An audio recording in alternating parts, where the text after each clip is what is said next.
Адам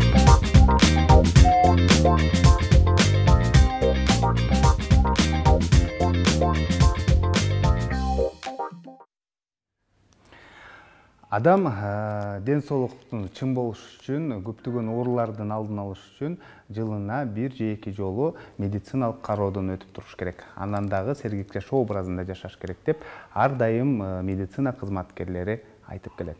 Бирок ага карабай эле көпчүлүк мисалы мүмкүн эмес деген нерселерди жасап, көптөгөн оорулар пайда болууда дешет. Саламатсыздарбы? Ден соолук программасы кайрадан түз эфирде ЛТР каналында. Аны мен Сейит Амираев алып барам. Ардактуу көрүүчүлөр, бүгүнкү чыгарылышыбыздын темасы эрте бойго бүтүүнүн зыяндуулугу. Эгерде сиздерде дал ушул тема боюнча кандайдыр бир суроолор болсо, сөзсүз түрдө байланышка чыксаңыздар болот. Байланыш үчүн телефондор 03222 код аркылуу 55732 жана ошондой эле WhatsApp номери дагы иштейт 0508 87 88 97 номери. Анда студиябызга келген кадырлуу конокторду мен сиздерге тааныштырсам. Кишимжан Мурзакулова, Ош шаарынын башкы акушер-гинекологу, жана ошондой эле кийинки коногубуз Назира Казакова, Ош облустук төрөт үйүнүн башкы дарыгеринин орун басары. Саламатсыздарбы? Студиябызга кош келипсиздер. Бүгүнкү тема бул өтө актуалдуу темалардын бири десем болот. Анткени себеби сиздер дайыма ушул гинекологиялык оорулар жөнүндө сөз кылбайлы, ошол эле учурда үй бүлөнү пландаштыруу жөнүндө сөз кылбайлы ушул жерге келип, сөзсүз түрдө кош бойлуулукту да пландаштырыш керек деп айтасыздар да. Ага карабай эле бүгүнкү күндө пландаштырылбаган кош бойлуулуктар көбөйүүдө десем болот да. Бул боюнча маегибизди баштасак, Саламатсыздарбы? Бул эрте бойго бүтүү же болбосо өспүрүм курактагы бойго болуу дегенде биз ушул кыз балдардын 12-13 жаштан баштап эле ушул 18 жашка чейинки курагындагы кош бойлуулукту айтабыз. Негизи биз ушу дүйнө жүзү боюнча алганда жылына 22 миллион өспүрүм кыздардын бойуна бүтөт экен. Анын 5,6 миллиону ушул аборт менен бүтөт экен дагы. Анын 3 миллионго жакыны боюнан түшүп калат экен. Анан ошо калган кош бойлуулук деле ошол ичиндеги ымыркайдын өлүмү менен же болбосо эненин өлүмү менен коштолуп, бул мезгилдеги кош бойлуулук өтө кооптуу болуп, бул дүйнө жүзүндөгү актуалдуу проблемалардын бири десек жаңылышпайбыз. Жакшы, негизинен мына ушул өспүрүмдөр дагы бул күтүүсүз кош бойлуулукка кабылууда деп айтасыздар да. Өзү билбеген учурда деле кош бойлуу болуп калган учурлар кездешүүдө деп.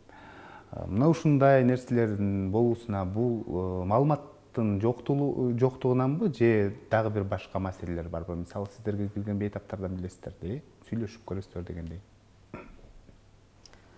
Азыркы учурда эми албетте биринчи маселе бул ошо маалыматтын жоктугу болуп эсептелет. Өспүрүм кыздардын арасында албетте бул кош бойлуулук бул күтүүсүз кош бойлуулук болуп эсептелет көп учурда.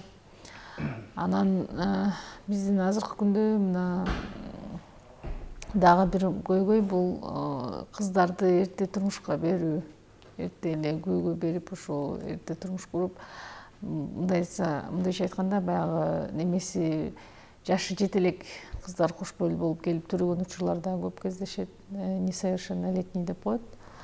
Ушундай учурлар да бар. Анан дагы бир көйгөй бул мына айтып келгендей эле бул өспүрүм кыздарда мындайча айтканда мектеп курактагы кыздарга маалыматтын жетишсиздиги болуп турат да. Азыркы күндүн маселеси бул ошол мурункудай болуп баягындай мектептерде женсовет же баягындай окутуулар поликлиникадан же мындай бир акушер-гинекологдор тарабынан мындай сабак өтүлүп же бир күтүүсүз кош бойлуулукту алдын алуу боюнча маалымат берилбейт да, мындайча айтканда. Албетте бул маалыматтын жетишсиздиги сөзсүз биринчи орунда турат. Ошол себептен бул өспүрүм кыздардын арасында ушул маалыматты жайылтуу бул ушул СМИ тарабынан дагы, анан бир чети ошол мектеп курактагы кыздардын арасында дагы ушул маалыматты баягы эле эмелерди жандандыруу ушундай бир көйгөй болуп турат да. Жакшы. Сөздү Толуктап улантсаңыз. кетейин. Ошол маселеге толуктап кетейин.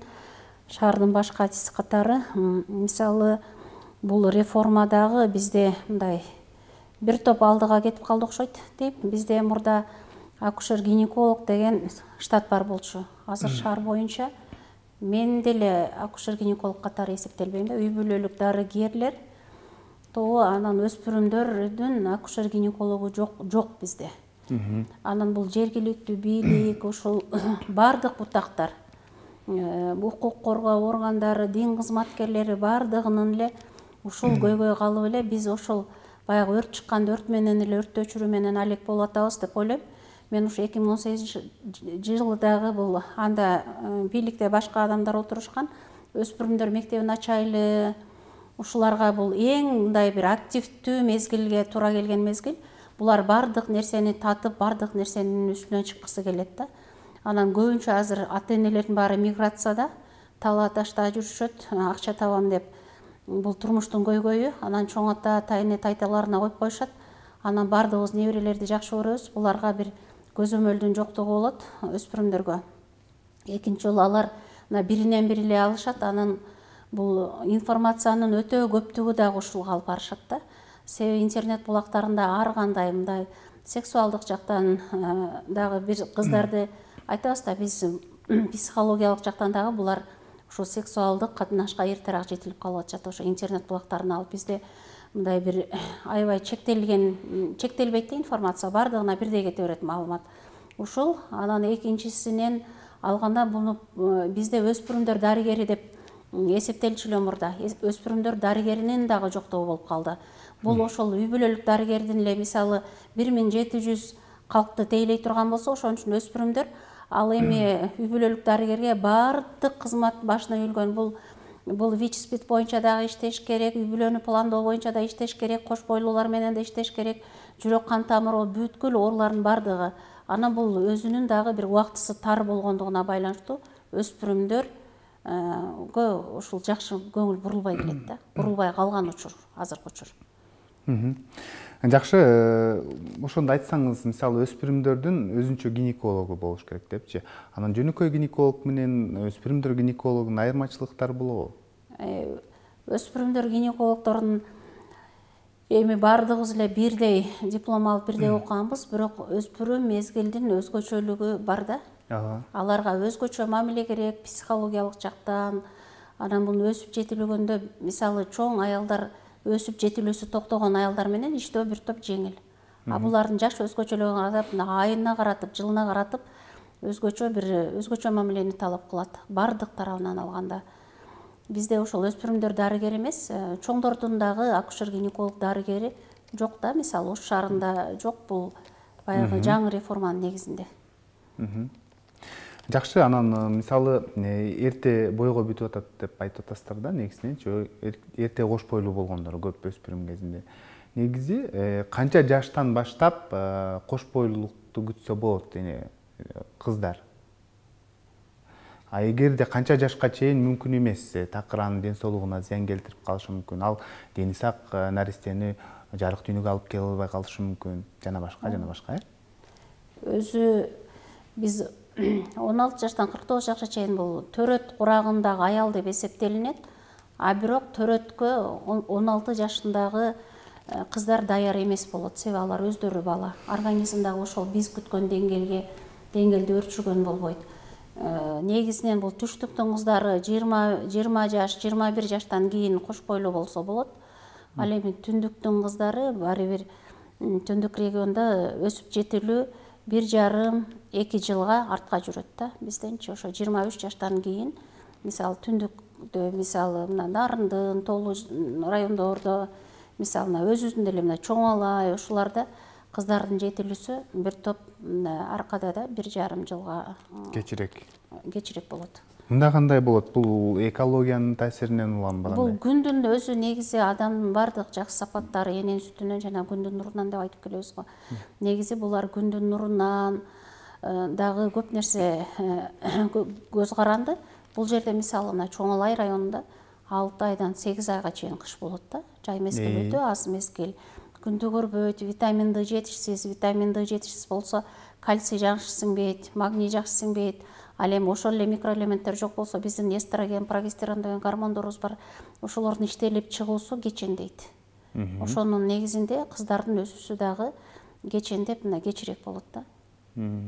Ошондо түндүк жакта деле, эгерде Кыргызстан түндүгүндө деле салкын аба ырайы болгондуктан. Салкын аба ырайынан дагы көп адамдын өсүп жетилүүсү көз каранды да. Алар мисалы бүгүнкү күндө коомчулукта эрте кош бойлуу болгондор аябай көп катталып атат. Бул жалпыга деле маалым болуп, маалымат булактарында деле айтылып келет да. Анан алар кош бойлуу болду, алардын ден соолугу эмнеден жабыркайт? Ошону кенен түшүндүрүп кетсеңиздер болот. Алардын ден соолугу. Мисалы аял киши, аял катары биз айтып атпайбызбы, 16 жаштан буга чейин мурун мисалы 18 жаштан 25 жаштан үйдө, 4 жашында аялдар 45 жашка чейин деп атпайбызбы. Азыркы күндө ушул жаш мисалы 16. Анан бул медицинада акселерация деген эме түшүнүк бар. Бул жылдан жылга кыздардын жетилүү жашы кичинеден мындай жашарат да, мындайча айтканда. Мисалы мурун 12, 15, 14, 15 жашынан АС келип, вторичный признактары, половой признактары өчсө, азыркы учурда уже 9 жаштан байкаса болот да, 8 жаштан ушу жылдан жылга акселерацияда жүрүп турат. Анан буга туура аба ырайдагы климатический изменения деле таасирин тийгизет. Биздин тамактануу дагы, радиация, мына бардык мына технология, ушунун бардыгы кишинин ден соолугуна, анын ичинде мына репродуктивный возраст репродукциясына дагы таасирин тийгизип өтөт. Анан билесиздер, мына даже жеген тамактан дагы өстүрүлгөн мына жашылча жемиштер деле, бүт эле немелер бизде сөзсүз азыр кошумча бир дарылар менен не болгон, химикаттар кошулган, эми мындай кандай десем, мындай бир таза неме табуу өтө кыйын. Анан көпчүлүк нерселер мына алып кирилет. Мисалы сырттан алып келген немелер да көп, продукция да көп, өзүбүздө өндүрүлгөн желсе, ошонун мындай витаминдүүлүгү дагы, сиңимдүүлүгү дагы анын пайдасы көбүрөөк болот да өзүчө. Анан эми мына жаш өспүрүм кыздар боюна болгондо бул эмне үчүн зыяндуу деп атабыз ден соолугуна? Бул биринчиден жаш өспүрүм кыздардын ден соолугу, организми ошого даяр эмес да, эне болууга. Бул бардык мындай аягына чейин өөрчүп, гормоналдык бардык немелери, анан мына жашоого дагы кандай десем, үй бүлөлүк жашоого дагы мына биздин организм, адам аял кишинин организми даярдык көрүп, адаптация болуп, анан бир убакыт өтүп анан кош бойлуу болсо ошол туура болот экен да. Өзгөрүүлөр психологиялык жактан дагы, анатомиялык жактан дагы бул толук жетилүү болуп, анан кийин кош бойлуу болуп төрөсө, бул эне, конечно, эне жакшы бала төрөйт. Ал эми мындай өспүрүм кыздар кош бойлуу болгондо булар сөзсүз бир бузууларга дуушар болот. Мындай айына жетпей төрөгөндөр, боюнан түшкөндөр, эрте төрөттөр, инфекцияга баткал алат. Анан ичиндеги өскөн бала дагы психикалык, неврологиялык мындай бир өнөкөт оорулар менен көбүрөөк дуушар болот экен да.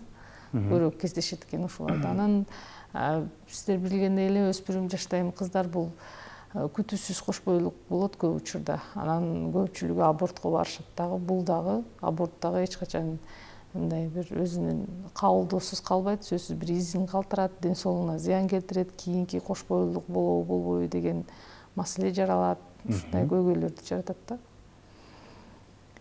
Жакшы. Эрте кош бойлуу болуу бул ден соолукка зыян деп айтып атасыздар да, негизиненчи.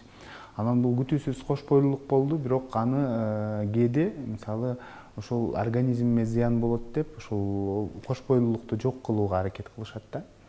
Бул ошол учурда айтсаңыздар дарыгер катары, ошол наристени төрөгөн жакшыбы, же болбосо аборт жасатып, же болбосо кош бойлуулукту алдырып койгон жакшыбы? Бойдон алдырган. Эми бул учурда бардыгына жалпылап айтканга болбойт. Мисалы кош бойлуулук мезгилде организм өтө мындай татаал режимде иштей баштайт да, 2-3 эселенип, себеби эки адам үчүн иштейт да. Көбүнчө бул жүрөк кан тамыр системасына таасирин тийгизет. Кыз балдар мисалы эрте кош бойлуулук, бул көбүнчө купуя кош бойлуулук да, ата энеси билбейт, кокусунан кош бойлуу болуп калган. Ал эми кош бойлуулуктун эртең эмне менен бүтүшү бул 90% ошол чөйрөдөгүлөрдүн колдоосуна муктаж да.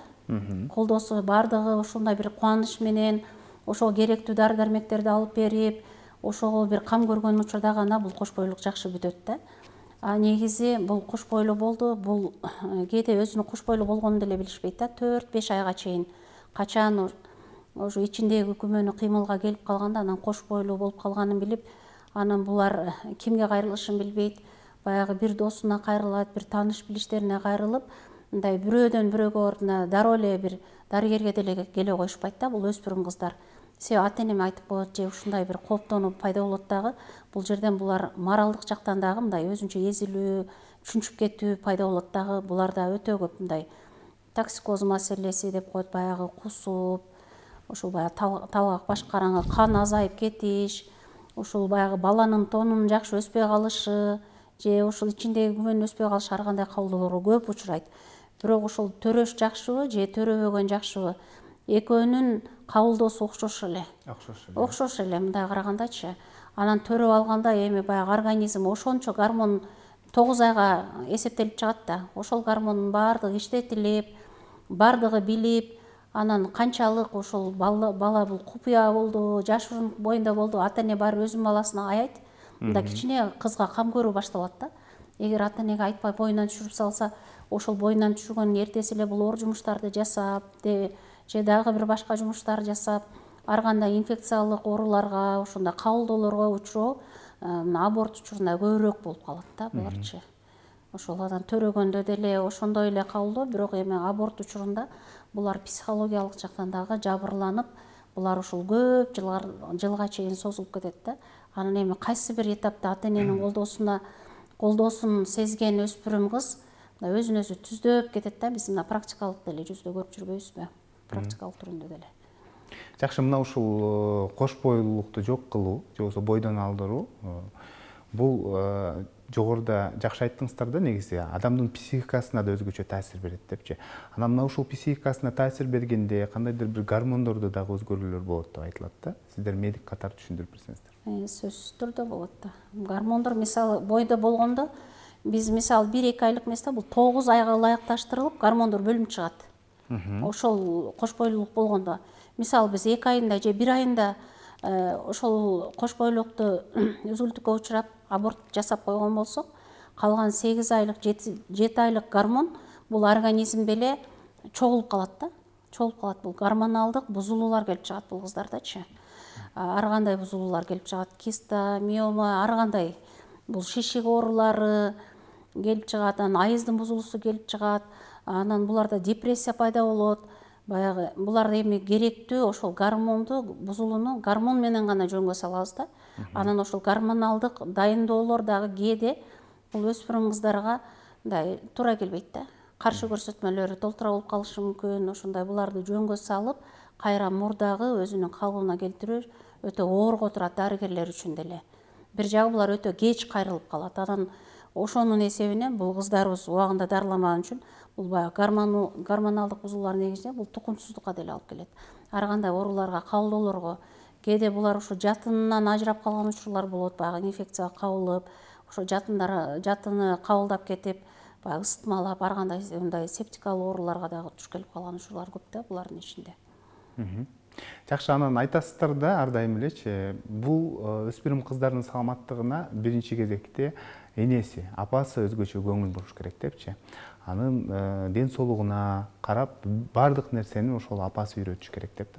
Ушул нерсени дагы бир жолу кайталап кетсеңиздер болот да, көрүүчүлөргө жетиштүү болуш үчүн. Эми ар бир кызга тарбия үйдөн башталат. Эненин көңүлү бөлүшү, ушул кыздардын чоңоюшу, башкасы өзгөрүүсү, мына айрыкча ушул өспүрүм кыздарда мындай гормоналдык өзгөрүүлөр жүрөт. Биз баягы жаштан жашка мына өспүрүм кезде мына гормонал экинчи белгилер, жыныстык белгилер пайда болот. Ошонун баардыгы кыздарда мындай психикалык да, анатомиялык кандай өзгөрүүлөр жүрсө, психикалык да өзгөрүүлөр жүрөт. Ошон үчүн ушул тушта аябай энелердин колдоосу аябай зарыл, энелердин көңүл буруусу, канткенде кандай болот, ошо үйдөн кичине кыздарга көңүл бөлүп, мисалы биринчи айыз келгенде эмне кылыш керек, кандай гигиена, өздүк гигиенаны кандай сакташ керек, канткенде кандай болот, кош бойлуулук канткенде пайда болот. Азыркы айтылып кетти, мына интернет маалыматтарында өтө көп информация бар, туура деле, туура эмес деле, туура эмес маалымат, туура эмес жолго салып коюшу мүмкүн да өспүрүм кыздардычы. Ошондуктан үйдөгү энелердин таасири эң биринчи немеде турат да. Эгер ушу туура мамиле жасап, көңүл бөлүп ошол кыздарга баарын үйрөтүп айтып десе, күтүүсүз кош бойлуулукту бирден бир жолу ошол деп эсептейм. Биринчи үйдөн башталат. Анан экинчи мына кыздар айтканда да биз айтып атпайбызбы, мындай жат кишиге айтпай ушул эне менен кыздын ортосунда жакшы мамиле болсо, мындай баарын айтып ушу энесине айтса, ошол туура болот да. Себеби бул өспүрүм кыздар ушундай гормоналдык өзгөрүүлөр жүргөндө ар кандай мындай стрессовый состояниялар болот, стресске түшөт, башка болот. Мен ушинтип туура эмес болуп атабы же кандай болуп атат, түшүнүксүз болот дагы, маалыматты ар жактан издейт да.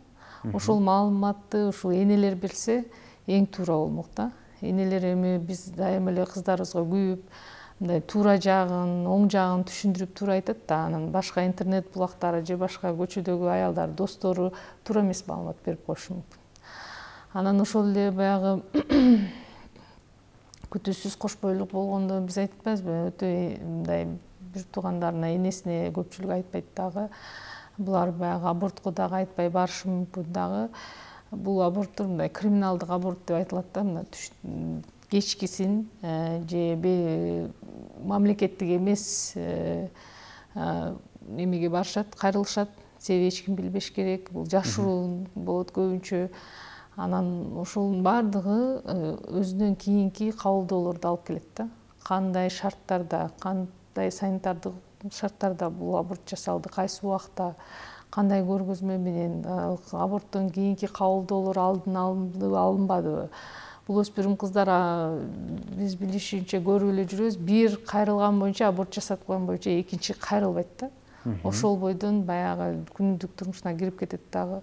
Бул кандай боюна болду, зордуктоо менен болду, башка менен болду, эч ким билбейт да. Психикалык дагы акыбалы аябай көйгөй туудурат. Ошон үчүн айтат элем, ушул энелерден биринчи кезекте ошо энелер кыздарына өспүрүм кезде аябай көңүл бөлүп, үйдөн ошо тарбияны үйдөн баштасак, үйдөн түшүндүрүп айтсак, көптөгөн ушул күтүүсүз кош бойлуулукту алдын алмакпыз.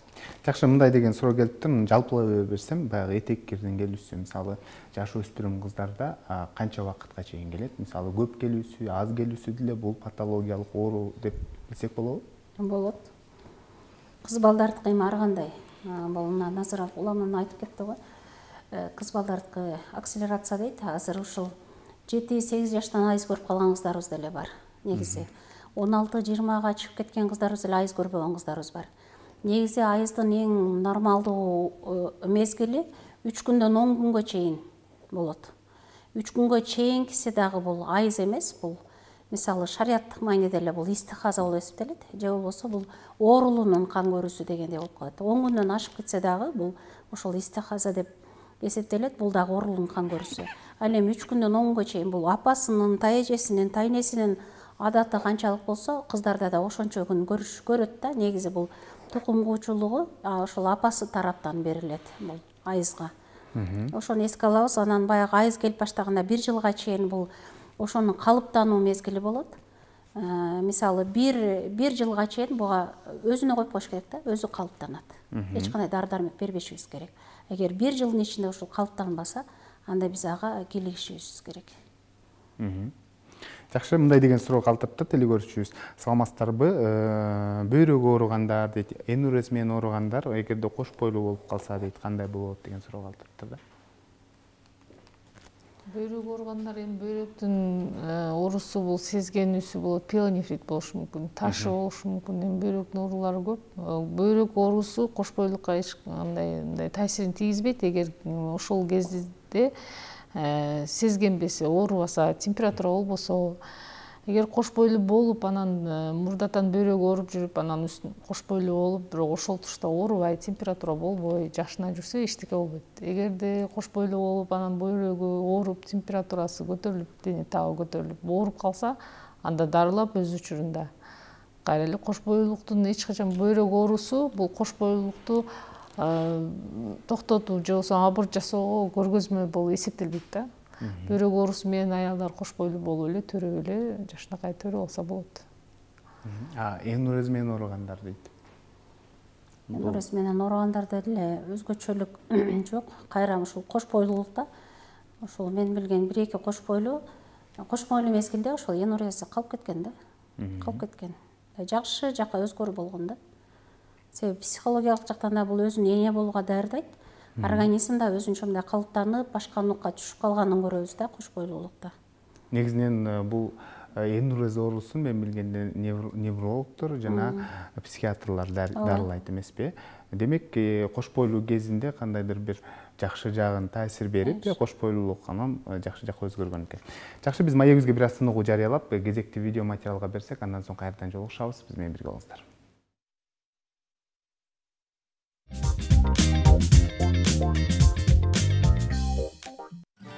Бойдон алдыруунун кайсы гана түрү болбосун, акыры жүрүп ден соолукка залакасын тийгизет. Аборт кылаардан мурда анын түрлөрүнө кандай болорун, натыйжасы эмнеге алып келерин жакшы билип алуу керек. Аборт негизинен 3 түргө бөлүнөт. Мини аборт бул вакуум аспирациясы 4-5 жума болгон түйүлдүккө жасалат. Жергиликтүү наркоз менен жасалып, жатынга түйүлдүктү сордуруп ала турган ийне же болбосо вакуум киргизилет. 5 мүнөт убакытты алган аборт аялдын ден соолугу жакшы экенине 100% кепилдик болгондо гана жасалат.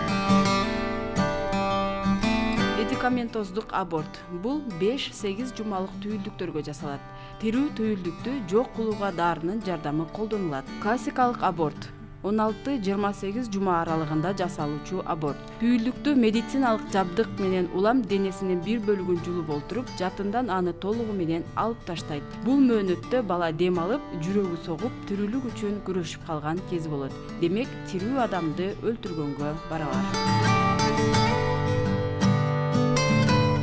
Дары-дармек менен бойдон алдыруу жеңил угулганы менен башка аборттордой эле кооптуу. Дары-дармек менен бойдон түшүргөндө деле аял физиологиялык жактан да, психологиялык жактан да зыян тартат. Ал эми физиологиялык жактан аборт азыр же эртең болбосо да, кийин же жаш өткөндө сөзсүз кедергисин тийгизет.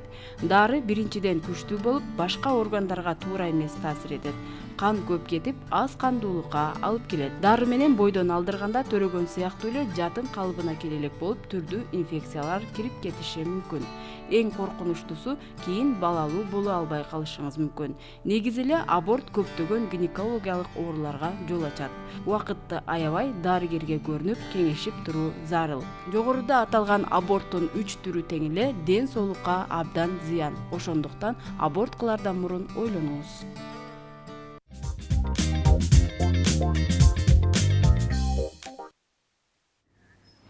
Урматтуу теле көрүүчүлөр, сиздер ден соолук программасын түз эфирде көрүп жатасыздар. Бүгүн биз эрте бойго бүтүүнүн зыяндуулугу деген теманын айланасында маектешип жатабыз. Эгерде кандайдыр бир суроолор болсо, сөзсүз түрдө байланышка чыксаңыздар болот.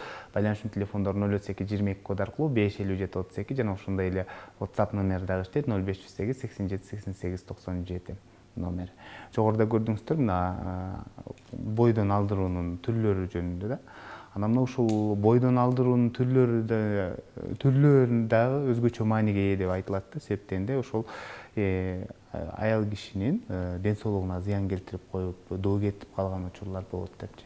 Ушул боюнча айтып берсеңиздер, кайсыл түрү зыяны аз негизи? Биз эми баягы коркунучсуз аборт деп биз бул жөнүндө атайын берүүдө болгон эле го. Негизи баягы дары-дармек менен түшүрүүдө фармаборт деп коебуз. Бул фармацевтикалык аборт. Ошол дары-дармекти кабыл алуу менен бойдон түшүрүү бул. Эч кандай жатынга кирип, эч кандай тазалоолор болбойт. Мындай жакшы ичип койсо, ошол айыз катары келип тазаланып калат. Эми анын өзүнүн мезгилдери бар. Чоң мезгил болбойт. Мисалы 9 жумага чейин ошол үй бүлөлүк дарыгерге барса, ошол өздөрүнүн караган ошол үй бүлөлүк дарыгерлер борборунда эле рецепт жаздырып алып түшүрсө болот да. Ал эми баягы вакуум аспирацияда тазалайт. Бир жагы мына психологиялык жактан жабыркайт, оорун сезет, ушундай да. Анан эми баягы инструмент менен тазалоо азыр жокко эсе тазаланбайт. Жакшы, анан айтсаңыздар, негизинен мына ушул күтүүсүз кош бойлуулукту жок кылуу, бойдон алдыруу дагы бул бойдон алдырган учурда дагы мисалы төрөгөн менен барабар деп айтып келесиздер да, негизиненчи. Анан кандайча кам көрүш керек? Өспүрүм кыздар болсо ата-энелери кандайча кам көрүш керек? Чоң эле бойго жеткен кыздар болсо өзүнө кандай кам көрүш керек? Айтып атпайсыздарбы, бүгүн алдырып койгон болсо экинчи жолу кайрылбай ошол эле жумушу менен алек болот деп. Канча убакыт ошол дарыгердин көзөмөлүндө болуш керек? Бул өзү кыз бала төрөлгөн күндөн эле эртеңки эне төрөлдү деп айтыш керек да. Ошол күндөн баштап анан кыз баланы тарбиялоодо эне өзү тарбиялуу болушу шарт. Эне өзү билимдүү болушу шарт. Мен ошол билим берүү системасына деле, ошо министрлигине деле кайрылган учурларым болгон. Ошол 10 жылдык орто билим берүүнү сөзсүз түрдө мурдагы бир союз мезгилиндей бир калыптандыруу. Себеби эрте кош бойлуу, эрте күйөөгө берүү бир жагы зордук, зомбулук менен дагы коштолот. Себеби анын билими жок кыздын. Ошол 5-6 башталгыч билим менен же болбосо башталгыч билими дагы жок. Билимсиз адам сөзсүз бул турмуштун ошко иштарына жакшы туруштук бере албайт. Анан бизде баягы бакыр бөкүр урушмай, бизге эмне үчүн апасын айта албайт? Себеби апа эне менен кыздын ортосунда бир кандайдыр бир парда болот да, айта албаган. Мисалы мына мен ушу энелерге сунуштайт элем. Мына түрк эли өтө жакшы тарбия берет да, мына бакырбаган апалар же бактылуу кыз деген ошо китептери бар түрктөрдүн. Ошол жерде өтө жакшы кыз баланы кантип тарбиялаш керек, урушпай. Кыз бала ошол бардык көйгөйдү биринчи чуркап келип энесине айта турган деңгээлге кандай жетиш керек. Ушул анын экинчи бир ушундай бир мектеп ачыш керек деп ойлойм мен. Бул бала бакчадан баштап бул тарбиячылар ошол жерге кыз баланы туура тарбиялаш үчүн ошол бала бакчадагы тарбиячылардын дагы билим деңгээли болуш керек. Кыз баланы кандай тарбиялаш керек? Эркек баланын бир айырмасы болот да кыз баланы. Анан мектеп жашында, мектепте ушул кыздар комитети бар, ошо баягы аялдар совети бар дегендей. Ошол эжекелер тарабынан дагы бул билимдүү болуп, кыздардын ошо медициналык жактан тарбиясына дагы көбүрөөк көңүл буруш керек. Баягы мектептин дарыгерлери менен чогуу бул кыз баланы тарбиялоо бир гана ата эненин эмес, бул жерде бүткүл коомдун көйгөйү, коомдун проблемасы. Качан бардык коом ошо кыз баланы туура тарбия алыш үчүн бардыгыбыз аракет жасаганда гана биз ошо бактылуу балалыкты, бактылуу энеликти камсыз кылабыз деп ойлойм. Ошол баягы биз мында алдын алы кароолордон өткөрүү мектеп жашынан баштап, мисалы бизге студенттерге барып лекция окуп калган мезгилде алар кайрылат да, мен 20-га чыгып калдым, бирок айыз көрө элекмин деген кыздар бар. Мен ушунтке мен мындай мисалы көкүрөк бездерим өсө элек деген кыздар бар да. Ошого чейин апасынан же эжекелерден эч жерден укпаган кыздарыбыз бар. Аларды калыптандырыш үчүн ошол бир мындай алтындай болгон убакыт өтүп кеткен болот. Ошону калыбына келтирүү кыйыныраак болот да. Ошону ар бир этаптын, ар бир мезгилдин өзүнө ылайык кароолордон өткөрүп, бул кыз баланын ар бир жыл сайын өткөрүп, көрүп, ушул ден соолугуна туура мамиле жасап, ошондой эле тарбиялык мааниде да бунун таалим тарбиясына да жакшы көңүл бурсак, биздин кыздар мындай ушундай кабылдоолорго учурабайт да, мындай көйгөйлүү маселелер жаралбайт деп ойлойм. Кошумчалап кетесизби? Эсептен де баягы кош бойлуулукту жок кылды, андан кийин сиздердин көзөмөлүңүздөрдө.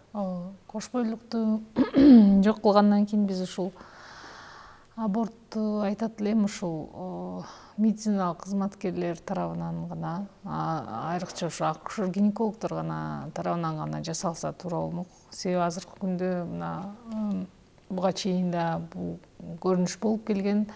Биздин дарыканаларда ушу аборттун фармаборт деп атпайбызбы, дарыларын сатып, өздөрүнчө эле үйдөн эле баягы кайрылып сатып, ошол үйдөн аборт болуп, анан аборттун кабылдоолору менен келип түшкөн учурлар көп кездешкен да. Кийинки учурда азыр бир гана рецепт аркылуу берилет деген эме чыккан, буйрук чыккан. Ошол себептен абортту жасатсаңыздар бир гана акушер-гинекологдун көзөмөлүндө, акушер-гинекологдун рецеби менен гана жасатсаңыздар деп сунуштайм биринчи очередде. Анан экинчиси, бул аборт жасаардын алдында өспүрүм кыз болобу же аял болобу сөзсүз түшүндүрүү иштери жүргүзүлүш керек. Кандай абортту кайсы жол менен айтып атпайбызбы, 3 жолу бар деп. Ал кайсы жол менен жасатса аял киши же кыз өзү тандап алыш керек. Кайсынысы өзүнө ыңгайлуу көрсө. Бирок ага чейин ошо акушер-гинекологдор ошол толук маалымат берип, кайсы жолдору бар, кандай алар ар бир жолунун кандай жакшы жактары, кандай жаман жактары, анан аборттун кандай кабылдоолору болот. Аборттун кабылдоолорунун ичинен бул биринчи немеде бул кан кетүү. Буга чейин да айтып кеттик, баягы кан кетүү көп болуп, жатын алынып калган учурлар да болгон. Бул аябай көп кан кеткенде аял кишинин ошо өмүрүн сактап калуу максатында жасалат да мындай немелер. Бул эми эң жаман кабылдоосунун бири. Албетте бул аз кездешет, бирок ушундай да болот. Ал жөнүндө да маалыматы болуш керек. Экинчиси бул инфекция. Аборт жасалган учурда инфекцияга кабылып калышы мүмкүн. Себеби төрөт жолдору ачылып, кан келип, боюнан түшкөндөн кийин же инструмент менен жасалган аборттордон көбүнчө кандай учурларда санитариялык немеге да байланыштуу болот, бул состояниясына дагы. Инфекция өрчүгөндө бул дагы инфекция аябай өрчүп, дарылоого жакшы болбой не болгондо жатын алынып калган учурлар болот. Ошон үчүн ушундай кабылдоолор бар экенин билиш керек, маалыматы болуш керек. Аборт жасаткандан кийин сөзсүз кийинки 1 жума, 2 жуманын ичинде УЗИ контроль керек. Жатынды бул толук түштүбү, толук түшпөдүбү, абортубуз инфекциялык бир кабылдоого кабылбадыбы, калып калышы мүмкүн, остатки деп коет. Толук түшпөй калып, же кичине кан чогулуп калышы мүмкүн, же жатын моюнчасы жабылып калып, кичине кан калса ал инфекцияга кабылып калышы мүмкүн. Ушундай кабылдоолордун алдын алыш үчүн аборт жасаткандан кийин сөзсүз 1 жума, 2 жуманын ичинде кайра ошол гинекологко кайрылып текшерүүдөн өтүш керек. УЗИ анан гинекологдун кароосунан сөзсүз өтүш керек. Жакшы, эки суроо берсем, бул көрүүчүлөрдүн суроосу экен. Саламатсыздарбы? Түйүлдүк туура эмес жатып калса, кантип ордуна келтирсек болот дейт. Кыскача жооп берсеңиздер. Анан экинчи суроо болсо, мисалы, кош бойлуу болдум дейт, анан өспөй калды, кандай вирус бар экен деген суроо калтырыпты да.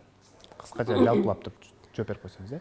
Бул өзү клиникалык протоколдор бар. 18-жылкы ошонун негизинде көзөмөл жүргүзүлөт. Мына мен баштапкы үй бүлөлүк дарыгерлер борборунун дарыгери катарынан айтып кетем. Түйүлдүк деп, түйүлдүк бул өзү 3 айга чейин түйүлдүк деп эсептелет. Ал ар кандай болуп жата берет. Ал эми күмөн деп ошол 3 айдан кийин ошо кадимки бардык органдары өсүп жетилгенден кийин бул күмөн деп эсептелет да. Ал эми 32 жумадан кийин бул жайгашуусу аныкталып калат. Кээде жан башы менен, кээде туурасынан, кээде башынан. Бирок ушул 85-88% башы менен жатышат. Анан муну далилдүү медицинанын базасына таянган болсок, муну биз эч кандай оңдой албайбыз. Аны оңдоонун кажети да жок. Оңдойбуз дегенде көп кабылдоолорго учурап да калат. Себеби тонунун сырылып кетүүсү же башка бала жөн туура эмес жатып калбайт да. Же ошо жатынын формасы башкача, куш жатындар болот. Анан муну кээде баягы кемпирлер бар, көлбөтүп коюш керек, оңдоп коюш керек деп баягы бир материалдарга салып алып кыймылдатып, ошондой болуп атканда бул ар кандай кабылдоого туш келип калышы мүмкүн. Бул өзүнөн өзү оңдолуп калат. Төрөп жатканда деле кээде оңдолуп калат. Анан оңдолбогон болсо, мисалы жан башы менен келип калса, бул деле норманын бир туру. Жан башы менен деле төрөй беришет. Ал эми туурасынан келип калса, анда айла жок, операция жолу менен төрөйт. Ал эми баланын өспөй калуусу жөнүндө айта турган болсок, бул ар кандай вирустар бар. Мисалы цитомегаловирус деген бар, ЦМВ деп коет, вирус простого герпеса деп коет. Ошол анан кийин баягы кызамык, кызылча вирустары бар. Буларды текшерүүдөн өтүш керек. Кээде гормоналдык жетишсиздиктин негизинен дагы өспөй калышы мүмкүн. Кээде ошол күйөөсүнүн спермасы алсыз болсо, анын эсебинен деле өспөй калышы мүмкүн. Мында көп да, себептери өтө көп.